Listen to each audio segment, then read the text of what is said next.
what's up YouTube? In this top 10s video, we are going to be reading out some of the most scariest supernatural stories from 19th century England. Now, as I might want to warn you guys, this video will contain a little bit of spooky content, so I would say anyone under the age of like 13 or people under the age of 13 can handle this. I would say this video will give people nightmares, I think, because of how scary these stories are. Alright, so the number 10 is the Hot Wheels humming.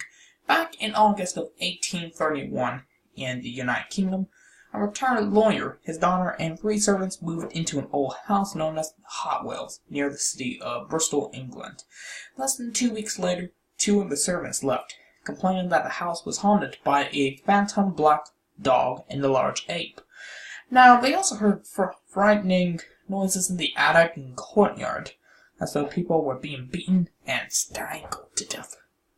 Although the house drove several more servants away, the lawyer didn't see or hear anything unusual until November of that year, when a loud scream woke him up in the middle of the night.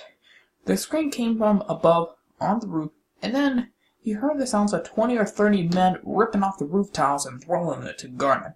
When the lawyer went to investigate outside, he found nothing in the garden or on the roof.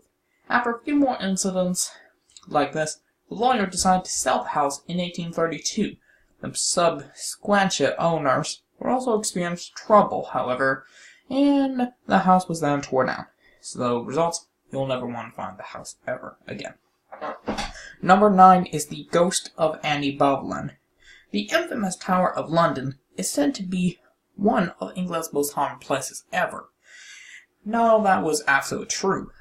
When the Queen Annie, the second wife of Henry VIII, was imprisoned and beheaded there in May of 1535. Not King Henry, but Mrs. Annie. Annie's ghost was reported haunts the Queen's house, the building where she stayed before execution.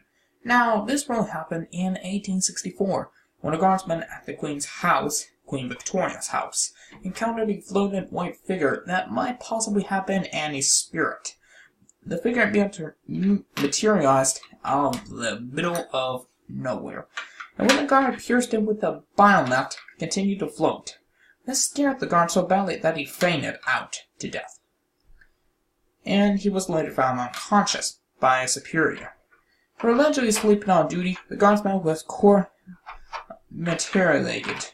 Fortunately, the case ended in acquittal, because other guards stepped up and reported seeing the same figure as well. Number 8. The Thing on 50 Berkeley Square. On December 24th, 1887, Christmas Eve, sailors Edward Blunden and Robert Martin decided to spend the night at 50 Berkeley Square, a house in London that was plagued with all sorts of ghostly activity during the Victorian era. Blunden and Martin had just come from the West Indies, and they're virtually broke. They didn't mind breaking into the empty house and sleeping in it. That night, while staying upstairs, they heard somebody coming up the staircase. A shapeless mass then suddenly barged in and filled up the room, sparking Martin to run out the door, down the stairs, and out of the house. Outside, Martin found a policeman and explained what happened. It was too late, however, to save his friend. Presumably to escape the monster, Blunden had jumped off the bedroom window, impaling himself on a spiked railing that was down below. He died. Number 7 is the Ghost of Theodore Alice Buckley. On the night of February 2nd of 1856, Kenneth R.H. Mackenzie was trying to get sleep when he suddenly felt a cold hand over his face. When Mackenzie opened his eyes, he found his friend Theodore standing next to his bed. Without a word, Buckley then walked away to the window, where he stood for a minute before vanishing out of sight. Although Mackenzie didn't know it at the time, his friend had died exactly 3 days later. Back in 1850, Buckley made a promise with Mackenzie that whoever died first would have to visit the other as a ghost. Buckley dully kept his promise and even appeared to his friend again a few nights later, this time carrying an old letter he had written. Alright, number 6, right here, you see number 6, is the luminous chamber of Tanton. In an 1873 issue of the journal Notes and Queries, a contributor named Mr. T. Westwood related a puzzling story he heard about 30 years earlier, back in around 1843, from a squire in the town of Tanton. While on his way home from hunting each night, the squire noticed an abandoned house in the area that always had an eerie light shining from a central window. This light always shone from the same room, so the squire named it the luminous chamber. One night, the squire and a friend set out to find the source of the light. They say they searched every single room in the house, saving the luminous chamber for last.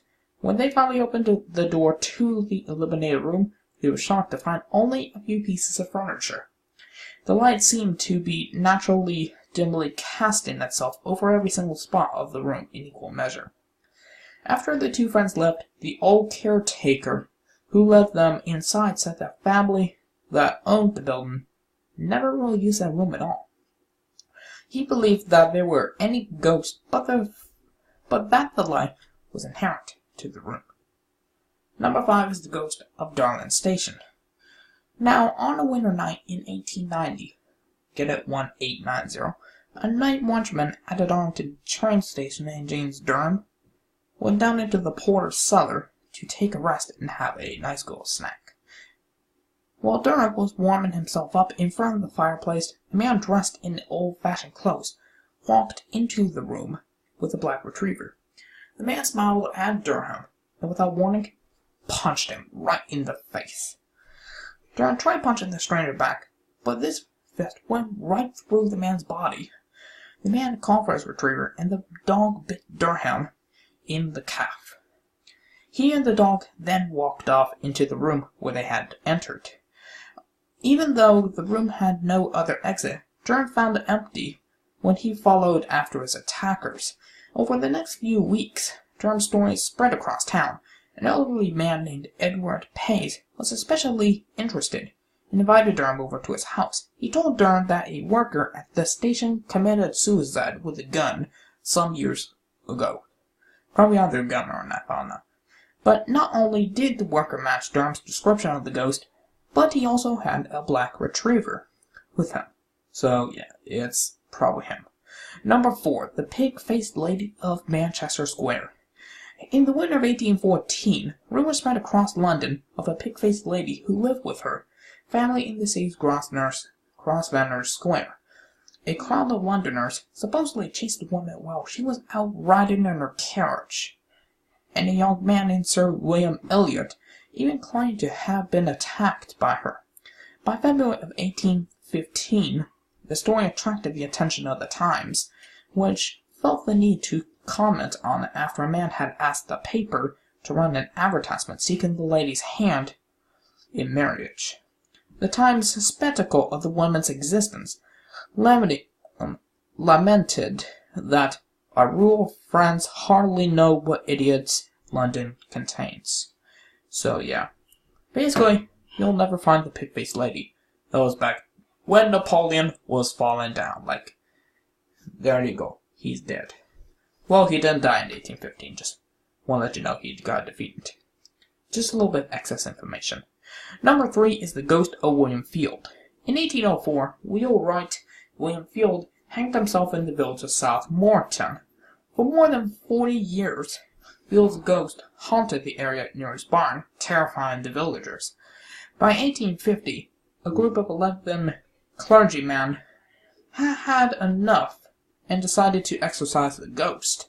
While the clergymen carried out their exorcism, a pair of brothers named John and James Parks, they secretly watched under some straw.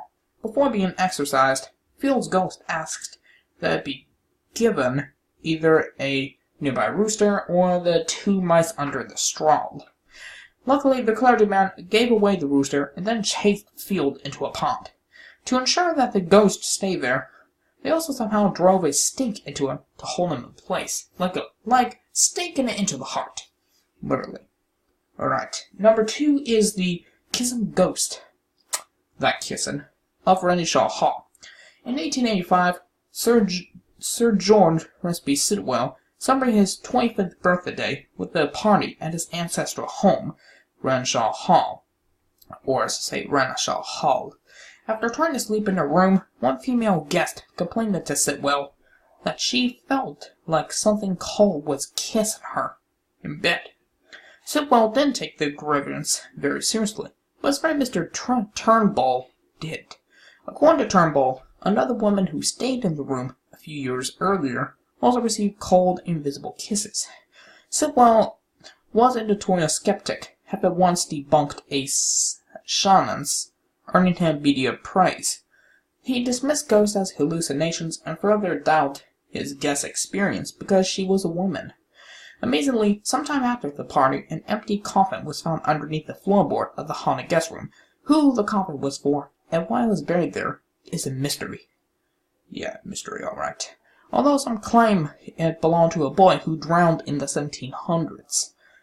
1. The Wellington Mall Haunting. Between 1831 and 1847, businessman Joseph Proctor Jr. and his family lived in Wellington Mill, a mill house built on land that was once the site of a wooded cottage.